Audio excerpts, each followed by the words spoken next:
नमस्ते दोस्तों, आपको आपकी चैनल रहस्यमय उड़ीसा में स्वागत करते हैं। हमें आशा करते हैं कि भगवान श्री श्री जगन्नाथ जी के कृपा से आप सभी कौशल पूर्वक होंगे।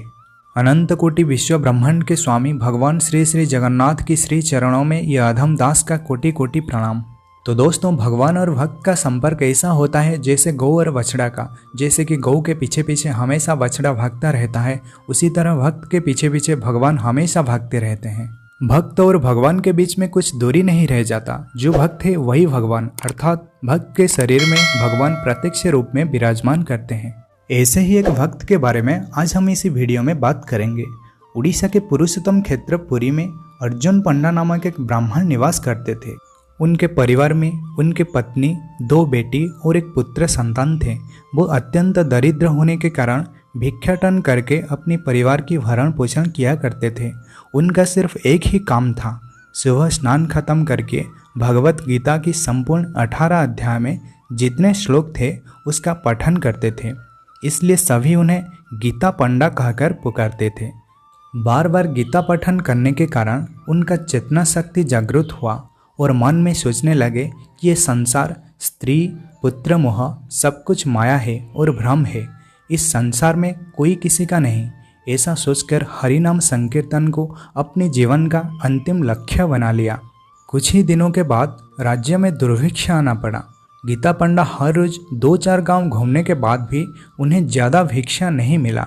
इतना सब होने के बाद भी वो कभी चिंतित नहीं होते थे। संपूर्ण रूप में श्री हरि की चरणों में अपने आप को समर्पित करते थे।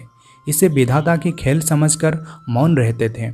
एक दिन गीता पंडा स्नानादि कर्म खत्म करके ध्यान में बैठ गए और गीता पढ़ना शुरू कर दी। एक ही श्लोक खत्म होने के बाद अचानक उनकी शरीर के सभी अंग पुलकित होने लगा।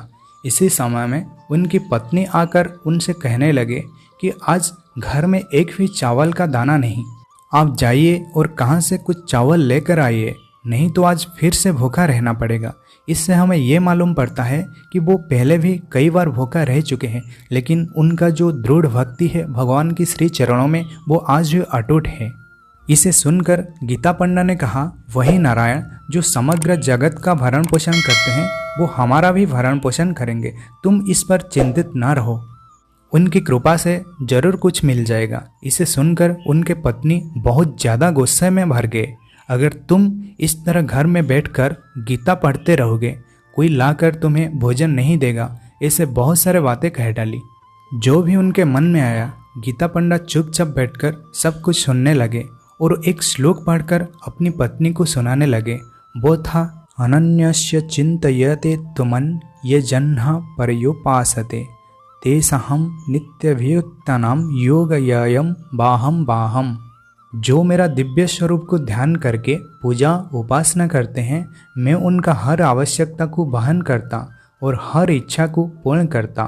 जो उन्हें प्राप्त होता है मैं उसका रक्षा करता हूँ। ये संपूर्ण रूप में सत्य है। ये सुनकर उनकी पत्नी ने कहा कि ये तो द्वापर युग की बात है, लेकिन इसी घोर कली में क्या भगवान जगन्नाथ आपके लिए खाना भेज देंगे? इन सभी चीज़ों को तुम त्याग करो, नहीं तो अकारण में अपनी जान गंवाओगे। अपनी ही पत्नी की मुख से इस तरह की बातें सुनकर गीता पंडा अत्यंत क्रोध में भर गए। उनके पत्नी भी गुस्से में भरकर तालपत्र में लिखे हुए श्लोक के ऊपर 3 लकीर खींच दी। एक भक्त के सामने कोई उनका भगवान की निंदा कर दे, ये बात भक्त को कैसे सहन होगा? पत्नी की इस तरह की हरकत से व्याकुल होकर हाथ में थैले लेकर गीता पंडा भिक्षाटन में निकल पड़े। अपनी जान से प्रिय भगवत गीता की ऐसी हालत देखकर मन ही मन जोर जोर से रोने लगे और प्रभु से बार बार माफ़ी मांगने लगे। भक्त की ऐसी हालत देखकर भगवान श्री जगन्नाथ एक छोटा सा बालक की रूप धारण करके एक भार में तरह तरह की खाद्य पदार्थ और व्यंजन भर कर गीता पंडा के घर ले चले। बाहर खड़ा होकर आवाज़ लगाए। गीता पंडा के पत्नी दरवाज़ा खोली और ये क्या, सामने एक दिव्य बालक अपने हाथ में भार लेकर खड़ा है। बालक ने कहा, माता ये सब तुम्हारे पति ने भेजा है, इसे तुरंत ले जाओ, मुझे और भी बहुत सारा काम करना है। ये सब देखकर ब्राह्मण पत्नी को बड़ा आश्चर्य हुआ। उनकी मुख से एक शब्द भी निकल नहीं रहा था। मन ही मन सोचने लगे, चारों ओर भूखमरी फैला हुआ है, इस समय में इतने सारे द्रव्य कौन दे सकता है? लोगों के पास खाने को एक चावल का दाना तक नहीं। ऐसे सोचते सोचते उनकी नज़र बालक के सुंदर मुख पर पड़ गई। अरे ये क्या बेटा, तुम्हारी मुख से तो खून निकल रही है। बालक ने मुस्कुराकर बोला, माता तुम चिंता मत करो, मेरा एक मित्र गुस्से में आकर मेरा जिह्वा काट दी। कुछ देर बाद खून गिरना बंद हो जाएगा। भार को नीचे रखकर उस बालक ने कहीं अदृश्य हो गया। ये सब क्या हो रहा है? ब्राह्मण पत्नी को कुछ समझ में नहीं आता था। कुछ देर बाद गीता पंडा घर आए। तुलसी और चंदन की अद्भुत और दिव्य सुगंध से सारा घर सुवासित हो रहा था। पूरा घर खाद्य सामग्री में भरपूर था। गीता पंडा कुछ समझ नहीं पाए, ये सब कहाँ से आया, इतने सारे खाद्य सामग्री। उनके पत्नी आकर समस्त घटना को उनके सामने वर्णन की। गीता पंडा फुट फुट कर रोने लगे। मेरे घर खुद प्रभु जगन्नाथ आए थे, ये कहकर आनंद से विभोर होकर नाचने लगे। उनके पत्नी को अपनी गलती का एहसास हुआ। पति पत्नी भगवान से माफ़ी मांगे और दोनों ही भगवान श्री राधा रमण के प्रेम में डूबने लगे। तो दोस्तों, श्रीमद् भागवत गीता का यही तात्पर्य है। ये भगवान का मुख निःसृत वाणी है, इसलिए यहाँ श्रीमद् लिखा गया है और किसी भी पुराण शास्त्र में श्रीमद् नहीं लिखा है। श्रीमद् भागवत महापुराण और श्रीमद् भागवत गीता, ये दोनों पुस्तक भगवान श्री कृष्ण भगवान श्री जगन्नाथ को अत्यंत प्रिय है।